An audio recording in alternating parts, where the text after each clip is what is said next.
Assalamualaikum warahmatullahi wabarakatuh. Selamat pagi, salam sejahtera bagi kita semua. Terima kasih saya ucapkan kepada panitia penyelenggara acara dan kepada Dewan Juri yang terhormat. Pertama-tama, marilah kita panjatkan puji dan syukur kehadirat Tuhan Yang Maha Esa, karena atas berkah dan rahmat-Nya kita dapat berkumpul di sini. Sebelumnya, perkenankanlah saya untuk memperkenalkan diri kepada Dewan Juri. Nama saya Ramaliana Nur Makfiro sebagai salah satu delegasi dari SMA Indosemen. Adapun pidato yang akan saya sampaikan yakni bertema pendidikan dengan judul Peran Pemuda dalam Memaksimalkan Pendidikan. Hadirin yang terhormat, pendidikan merupakan sebuah proses pengubahan sikap maupun tingkah laku melalui upaya pengajaran ataupun pelatihan. Melalui pendidikan ini, regenerasi bangsa khususnya pemuda diharapkan mampu menimba ilmu lebih profesional lagi dan dapat mengamalkannya dalam kehidupan sehari-hari. Hadirin yang saya hormati, kita ketahui bersama bahwasannya pendidikan di Indonesia ini memiliki budaya multikultural, mulai dari pendidikan formal, non-formal, atau bahkan informal sekalipun, sesuai dengan Undang-Undang Dasar Pasal 31 Ayat 1 yang berbunyi, setiap warga negara berhak mendapat pendidikan. Seperti yang kita ketahui, pendidikan merupakan pilar penting dalam meningkatkan kualitas sumber daya manusia. Pendidikan memiliki peran yang sangat strategis dalam perkembangan suatu bangsa. Melalui pendidikan, kualitas sumber daya suatu bangsa ditingkatkan.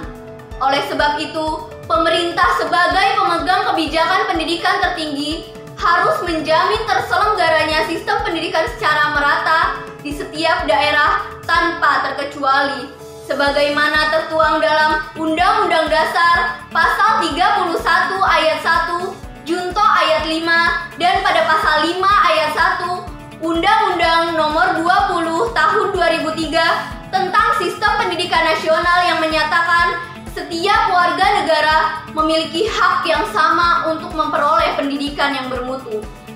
Kita sendiri tahu bahwasannya pemerintah telah banyak berkontribusi untuk melakukan perubahan-perubahan atas dunia pendidikan.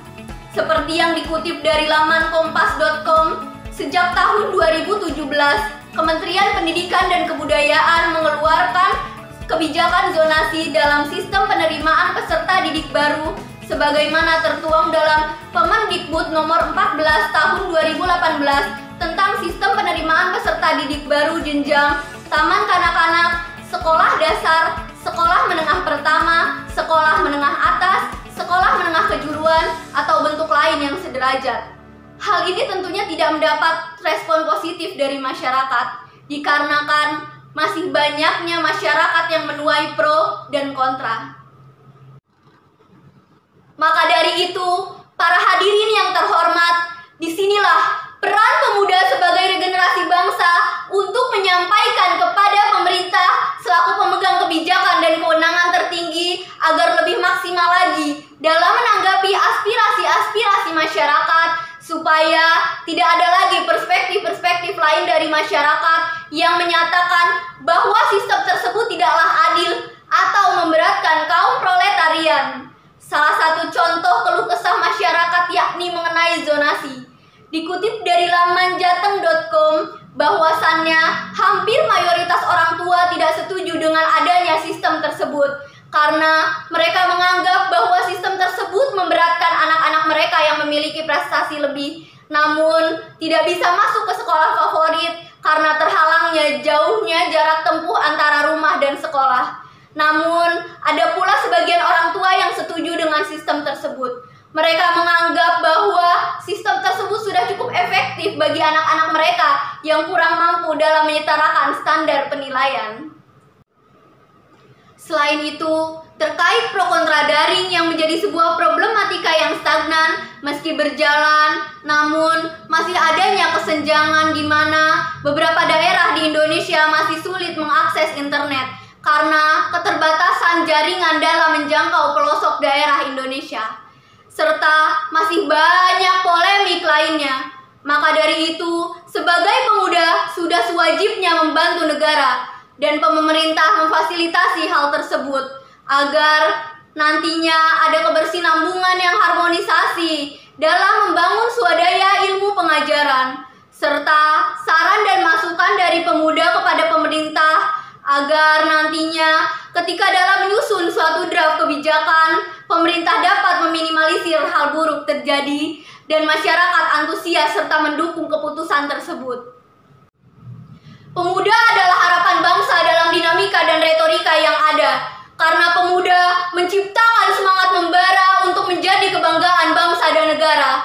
Maka, dalam memperingati Hari Sumpah Pemuda, pendidikan merupakan prioritas utama baik dalam pengabdian, kebesertaan, maupun kemajuan bagi nusa dan bangsa. Ada seorang pepatah mengatakan, kalau bukan kita yang membuat gebrakan, siapa lagi yang akan membuat perubahan? Kalau bukan kita yang bergerak, siapa lagi yang akan melihat Indonesia menjadi emas bukanlah perak? Merdeka! Salam pemuda Indonesia! Akhir kata, semoga apa yang saya sampaikan dapat bermanfaat bagi para hadirin, khususnya bagi diri saya pribadi. Apabila ada salah kata atau ucapan yang kurang berkenan di hati hadirin, mohon dibukakan pintu maaf yang seluas-luasnya. Terima kasih atas perhatiannya. Jayalah Indonesia! Hidup pemuda penerus bangsa! Terima kasih. Wassalamualaikum warahmatullahi wabarakatuh.